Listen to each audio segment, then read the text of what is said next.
Hello friends, welcome back to cinema secrets. இன்னைக்கு இந்த வீடியோவில் ரொம்ப இன்ட்ரெஸ்டிங்கான ஒரு தலைப்பு எடுத்து பேச போகிறோம் நண்பர்களே. இது இன்ஃபர்மேட்டிவாகவும் இருக்கும். ஆனால் இப்போ இந்த தலைப்பை பற்றி பேசும்போதே கண்டிப்பாக உங்களில் ஒரு சில பேருக்கு ஒரு டவுட் வந்திருக்கும். அதாவது நீங்கள் பேசுகிற இந்த தலைப்புக்கும் சினிமாக்கும் என்ன பாசே சம்பந்தம், இது கொஞ்சம் அரசியல் சார்ந்த ஒரு தலைப்பாக இருக்குது அப்படின்னு பார்த்தீங்கன்னா அதுதான் இல்லை நண்பர்களே.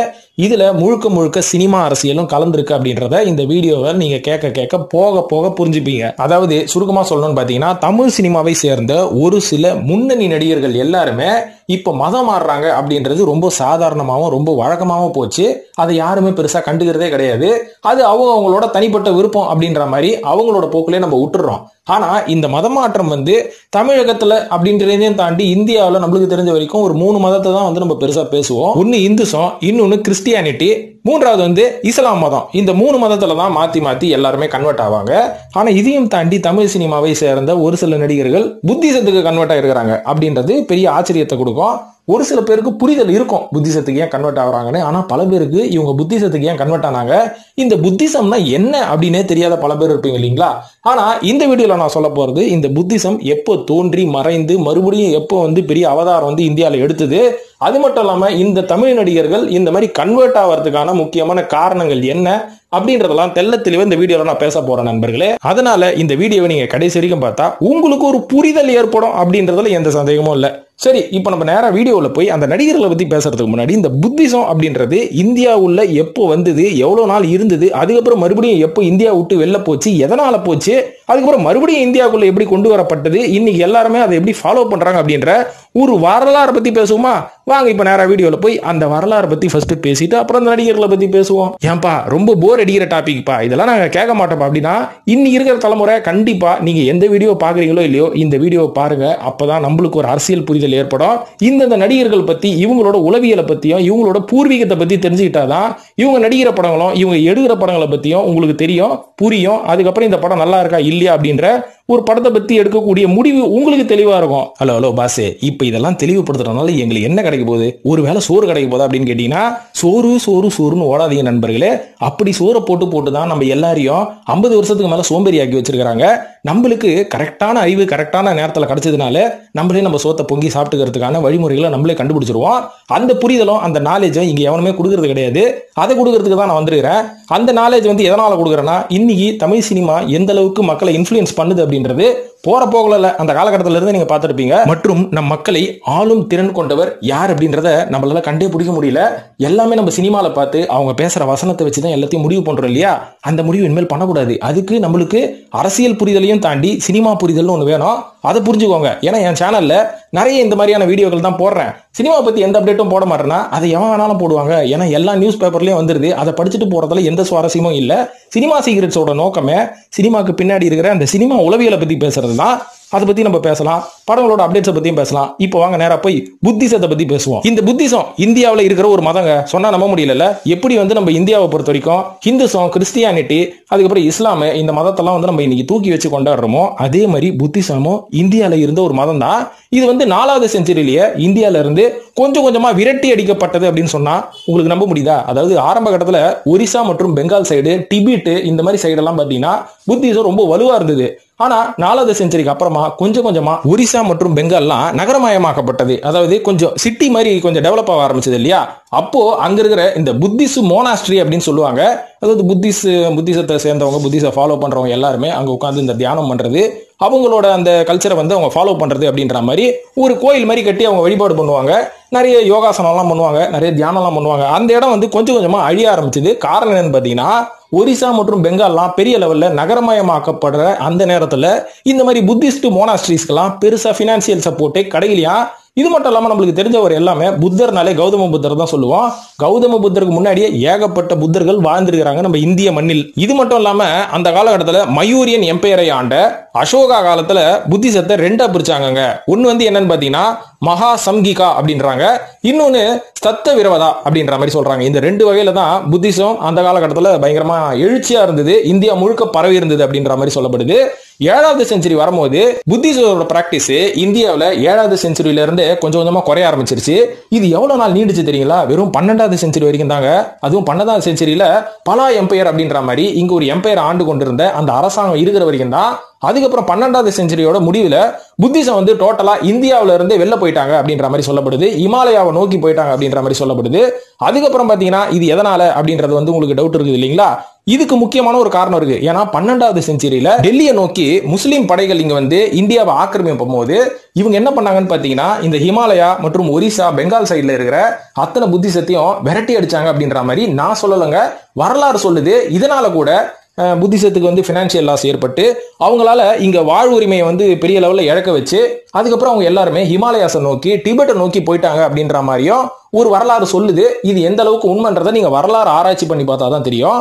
இதுக்கப்புறம் புத்திசம் போனதுக்கு அப்புறம் மறுபடியும் எப்ப இங்க வந்ததுன்னா அண்ணல் அம்பேத்கர் மூலமாக தான் புத்திசம் வந்து இந்தியாவில் மறுபடியும் 19வது செஞ்சுரியில இருந்து ஆரம்பிச்சது. அதுக்கப்புறம் 1950ல அம்பேத்கர் அவர்கள் மகாராஷ்டிராவை சேர்ந்த பல தலித் மக்களை இந்துசத்துல இருந்து மற்ற கேஸ்ட்ல இருந்து புத்திசத்துக்கு கன்வெர்ட் பண்ணாரு. ஏன்னா புத்திசத்துல தான் பாத்தீங்கன்னா சமுதாய மறுகட்டமைப்பும் அதுக்கப்புறம் இங்க இருக்கிற அந்த ஈக்குவாலிட்டி, விடுதலை, மாடர்னிசம் இது எல்லாமே இந்த மதத்துல இருந்தனால எல்லா மக்களையும் இவர் வந்து புத்திசத்தை நோக்கி கொண்டு போனாரு. அதுல இருந்து பல பேர் வந்து அவங்களோட கொள்கை எல்லாத்தையும் மாறி அவங்களோட வாழ்வியல் டோட்டலா மாறிடுச்சு அப்படின்ற மாதிரி சொல்லப்படுது.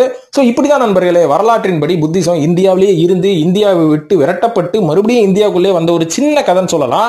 இது வந்து ஒரு டீட்டெயில்டா நீங்க விசாரிச்சு பார்க்கணும் அப்படின்னா இது சம்பந்தப்பட்ட புக்ஸ் வாங்கி படிச்சீங்கன்னா புத்திசம் எப்படி இங்க இருந்து எப்படி இங்க போச்சு அப்படின்ற மாதிரி நீங்க தெரிஞ்சுக்கலாம்.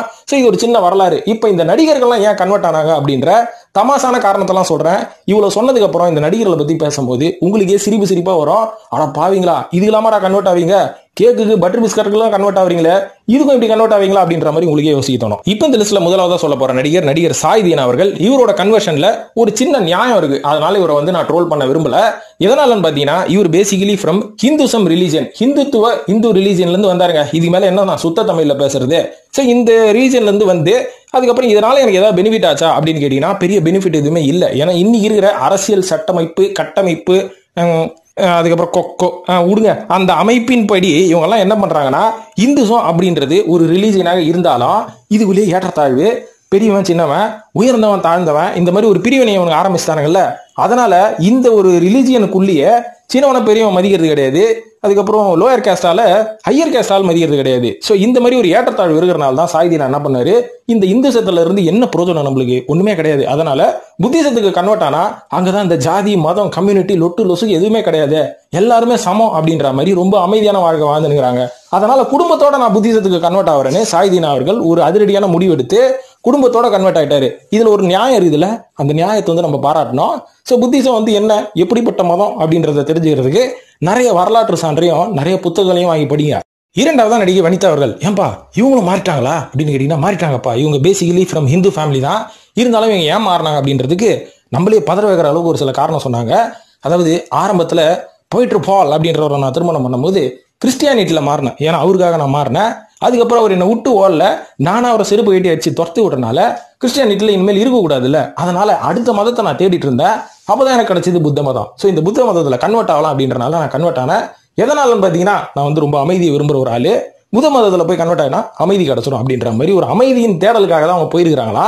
ஆனா போனதுக்கு அப்புறம் பிக் பாஸ்ல உட்காந்து கறி மீன் எல்லாம் வெட்டு இருந்தாங்க. புத்திசத்துல நான்வெஜ்ஜே சாப்பிடக்கூடாது அப்படின்னு ஏகப்பட்ட பேர் இவங்களை ட்ரோல் பண்ண உடனே அந்த பப்ளிசிட்டியை கொஞ்சம் அப்படியே மூடி மறைச்சிட்டாங்க. உண்மையாக புத்திசத்தில் இருக்கிறாங்களான்றது நம்மளுக்கே தெரியல. ஆனா கன்வெர்ட் ஆயிட்டேன்னு யூடியூப் மை கிடைக்கும் போலாம் பேசினுக்கிறாங்க. மூன்றாவதா நடிகை அக்ஷரா ஹாசன் அவர்கள். 2017 வருஷம் இவங்க புத்த மதத்துக்கு கன்வெர்ட் ஆயிட்டேன் அப்படின்ற மாதிரி இவங்களோட ட்விட்டர் பக்கத்துல போட்டாங்க. அதுக்கப்புறம் அதுக்கு கமல் அவர்கள் வாழ்த்துகள் அப்படின்ற மாதிரி ரிப்ளை பண்ணாரு. பாவம் அப்பா கிட்ட வந்து கன்வெர்ட் ஆனதையே ட்விட்டர் மூலமா தான் தெரிவிச்சாங்க. எந்த அளவுக்கு ஒரு பெருந்தன்மையான குடும்பம் பாருங்க. ஆனா கமல் அவர்கள் ஏத்திஸ்ட் ஆச்சு, அப்புறம் எப்படி இதுக்கு ஒத்துக்கிட்டாரு அப்படின்னா பேசிக்கலி அக்ஷரா ஹாசன் அவர்களும் ஏத்திஸ்ட் தான்.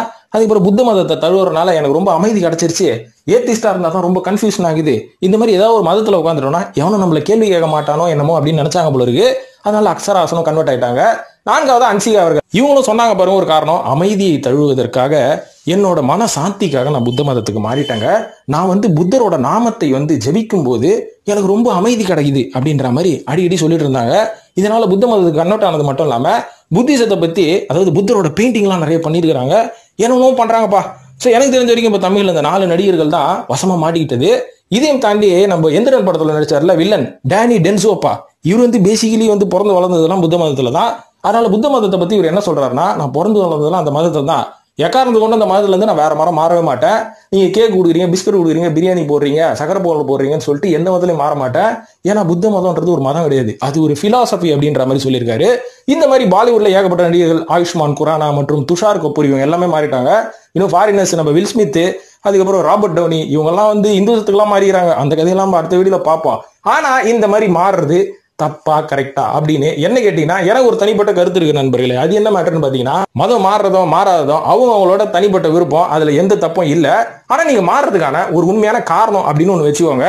அது மட்டும் இல்லாம நீங்க மதம் மாறுறதுன்றது ஒரு மதத்துல இருந்து இன்னொரு மதத்துக்கு நீங்க கன்வெர்ட் ஆவறீங்க, ஒரு குடும்பத்துல இருந்து இன்னொரு குடும்பத்துக்கு நீங்க கன்வெர்ட் ஆகிற மாதிரி. ஏன்னா நீங்க ஒரு மதத்துக்கு கன்வெர்ட் ஆகிறதுக்கு முன்னாடி நீங்க இருக்கிற மதத்தை பத்தி நல்லா அறிந்து தெரிந்து எல்லா விஷயத்தையும் கத்துவோங்க. நம்ம மதத்துல என்னென்ன நல்லது சொல்லியிருக்காங்க, என்னென்ன மாதிரியான விஷயங்கள் எல்லாம் வந்து நம்மளுக்கு சொல்லியிருக்காங்க அப்படின்றத நல்லா புரிஞ்சுக்கோங்க. உங்க மதத்தை பத்தி புரிஞ்சுக்கோங்க. அது எந்த மதமா இருந்தாலும் சரி, அந்த மதத்தை பத்தி புரிஞ்சுக்கோங்க. அதுக்கப்புறம் புரிஞ்சுக்கிட்டதுக்கு அப்புறம் என்னோட தேடலுக்கு வந்து என்னோட மதம் வந்து பெருசா சப்போர்ட்டிவா இல்ல, எனக்கு இருக்கிற ஏகப்பட்ட கேள்விக்கான விடை வந்து என்னோட மதத்துல கிடைக்க மாட்டேங்குது, அதனால நான் வேற ஒரு மதத்தை பத்தி தெரிஞ்சுக்கிறதுக்கு நான் கன்வெர்ட் ஆகிறேன் அப்படின்ற மாதிரி ஒரு புரிதலோட போறது என்னைக்குமே நல்லது. அதை விட்டுட்டு இதுக்கு முன்னாடி நான் ஒரு வீடியோல போட்டிருந்தேன், ஒரு சில நடிகர்கள் என்ன பண்றாங்க அப்படின்னு பாத்தீங்கன்னா, வேற ஒரு மதத்துல இருக்கிற பொண்ணை நான் கல்யாணம் பண்ணிக்கணும், அவளை நான் லவ் பண்ணிட்டேன், வேற ஒரு மதத்துல இருக்கிற பையனை நான் கல்யாணம் பண்ணிக்கணும் அப்படின்றதுக்காகலாம் மதம் மாறுறாங்க சம்பந்தமே இல்லாம.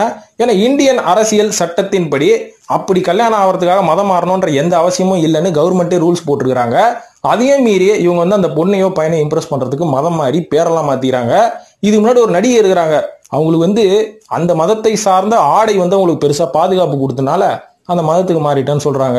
இதெல்லாம் எந்த விதத்துல நியாயம்? மதம் மாறுறது தப்பு இல்லைங்க. நீங்க இருக்கிற மதத்தை பத்தி நல்லா புரிஞ்சுக்கோங்க. அதுக்கப்புறம் நீங்க கன்வெர்ட் ஆகிற மதத்தை பத்தி அதிகமா தெரிஞ்சுக்கிட்டு அதுக்கப்புறம் கன்வெர்ட் ஆகுங்க. அது வந்து எந்த ஒரு குழப்பத்தையும் கொடுக்காது. அதை விட்டுட்டு நான் இருக்கிற வீட்டுல இருந்து நான் பக்கத்து வீட்டுக்கு போனோம்னா என் வீட்டுல இருக்கிற ஒரு ஆளை பத்தி நான் தெரிஞ்சுக்கிட்டா மட்டும்தான் நான் இந்த வீட்டுல குடும்பம் நடத்த முடியும். இந்த வீட்டுல இருக்கிற யாரையுமே நான் புரிஞ்சுக்காம பக்கத்து வீட்டுல போய் குடும்பம் நடத்தும் போது அந்த வீட்டுல இருக்கிறவனை பத்தி நீங்க எப்படி புரிஞ்சுப்பீங்க அப்படின்றதுதான் என்னோட கேள்வியை.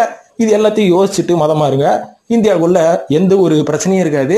மத சார்பற்ற ஒரு இந்திய நாடாக மாறும். அதை விட்டு கூச்சினே இருந்தீங்கன்னா கூச்சினே இருக்க வேண்டியதான். ஸோ நண்பர்களை, இதை சொல்லி இந்த வீடியோ நான் முடிச்சுக்கிறேன். ஸோ இந்த வீடியோ வந்து உங்களுக்கு ஒரு நல்ல ஒரு புரிதலை ஏற்படுத்தணும் அப்படின்ற ஒரு காரணத்துக்காக கிரியேட் பண்ண ஒரு வீடியோ தான். மற்றும் நம்ம தமிழக சினிமாவை சேர்ந்த ஒரு சில நடிகர்கள் இந்த மாதிரி மதம் சம்பந்தப்பட்ட விஷயங்கள் என்னென்ன பண்றாங்க அப்படின்றத பத்தி நம்ம பேசுவோம். உளவியலை பத்தி பேசுவோங்க. ஏன்னா என்ன படம் ரிலீஸ் ஆக போகுது, எவன் எந்த மியூசிக் டைரக்டர் எங்க போனா, என்ன பாட்டை போட்டான் அப்படின்றதெல்லாம் வந்து ஒரு 3 மணி நேரம் கதை. அந்த படத்தை ஒரு 3 மணி நேரம் பார்க்குற வரைக்கும் தான் எல்லாமே. அதுக்கப்புறம் வெளில வந்தோடனே அவர் யாரோ நம்ம யாரோ அப்படின்னு தான் நம்ம இருக்கணும். அதை விட்டுட்டு அவங்கள வந்து நான் அரசியலுக்கு கொண்டு வரேன், அவங்கள நான் தலைவராக ஏற்றுக்கிட்டேன், மானசீக குருவாக ஏற்றுக்கிட்டேன்னா அதுக்கான தகுதி அவங்ககிட்ட இருக்கா அப்படின்றத நீங்க தெரிஞ்சுக்கணும்னா சினிமா சீரிஸை ரெகுலராக ஃபாலோ பண்ணுங்க. நிறைய பேரோட முகத்திரையை கிழிப்போம், பயில் வாங்குறாங்க, அது மாதிரி இல்லை, கொஞ்சம் டீசெண்டா அப்படின்னு சொல்லிட்டு இந்த வீடியோ முடிச்சிருக்க நண்பர்களே. இந்த வீடியோ பார்த்ததுக்கு மிக்க மிக்க நன்றி.